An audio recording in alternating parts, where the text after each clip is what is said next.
Try something for me right now. Close your eyes and reach back as far as you can go.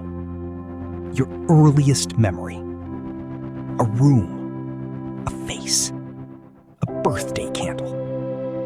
Keep going. Further. And then you hit a wall.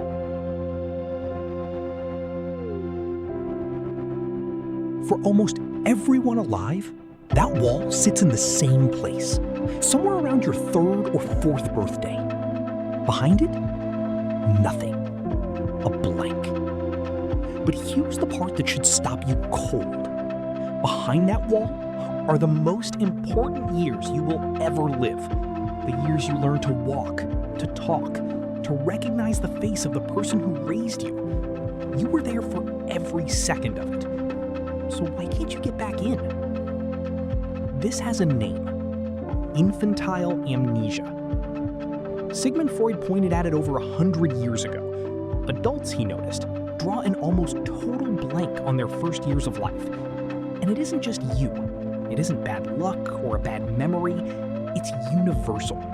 Every healthy human brain on the planet does this. Your first real memory probably lands around age 3.5. Everything before it dissolves into fog. For a century, science had a clean, confident answer for why.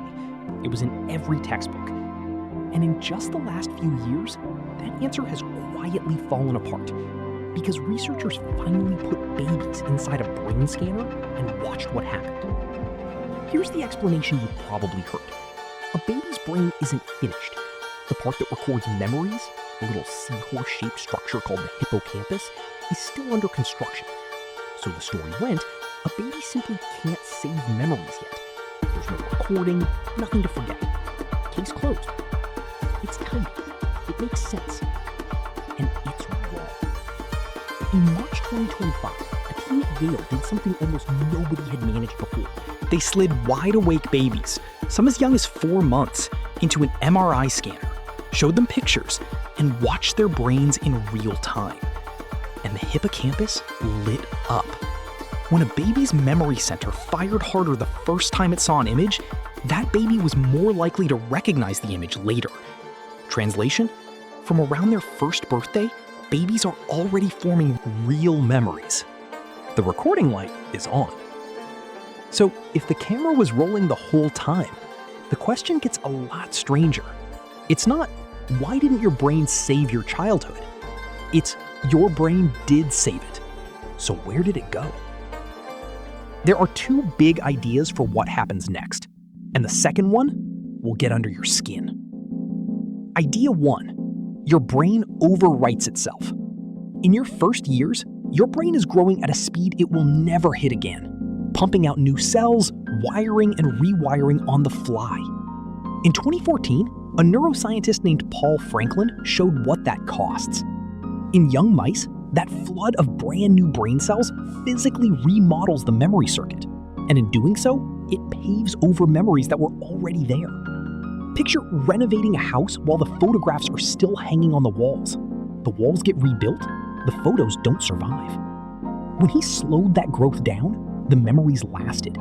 When he sped it up in adults, they started forgetting too. So the very thing that lets a baby learn a language from scratch, explosive, runaway brain growth, may be the thing that buries the record of it. Forgetting as the price of learning. That's idea 1. Now here's the twist. Because maybe the memories aren't destroyed at all. Maybe they're just locked away. A neuroscientist named Thomas Ryan tested exactly that. He took mice, let them form a memory as babies, then waited until they were adults. Adults who, by every normal test, had completely forgotten. And then, using a pinpoint of light, he switched the old memory cells back on. And the memory came back. It had been there the entire time, not erased, filed away in a drawer with the label scratched off. The mouse couldn't find it on its own, but it was still in there.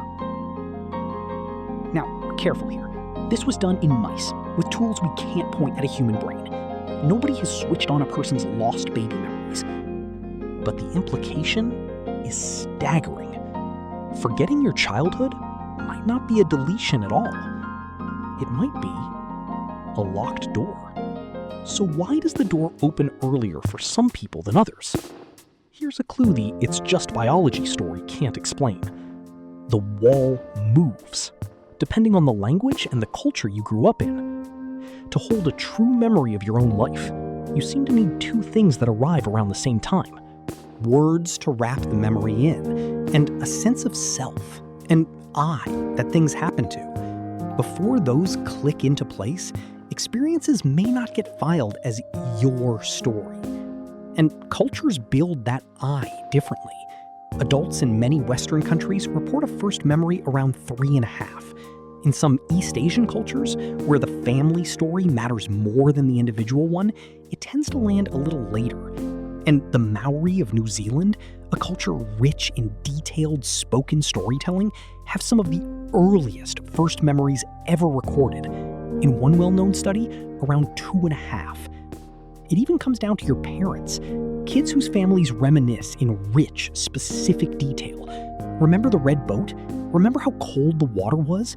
Grow up able to reach further back.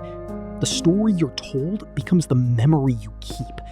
So if a sibling swears they remember more than you, they might not be making it up. They were handed better keys. And don't mistake any of this for nothing happened in there. Those forgotten years are the heaviest learning of your entire life. You learned to see, to walk, to pull a language out of thin air. All of that is still in you, running underneath everything you do, just stored as instinct and skill instead of scenes you can replay. So here's where the science actually leaves us. For 100 years, we told ourselves a comforting story.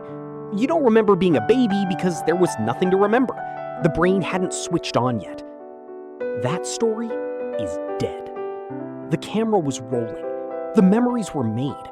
And at least in other mammals, they may still be sitting in the dark, intact, behind a door you lost the key to. You didn't fail to record the beginning of your life. You recorded it. And then you got locked out. Think about who's behind that wall. The people who held you before you could hold your own head up. The ones who fed you at 3 a.m, who taught you your first word, who loved a tiny version of you completely. You will never meet that version of yourself. You can't picture a single afternoon of it. And yet every one of those lost days is still shaping how you love, what scares you, who you are right now. You were there for the most important story of your life. You just can't get back in. And memory pulls this trick on you more than once. There's a moment that happens to you every single night, a memory your brain refuses to keep. And the reason why is just as strange. That's the next story. Here's my question for you. What's the single earliest memory you can reach? And how old were you? Drop it in the comments. I read them. Until then, take care of yourselves, and I'll see you soon.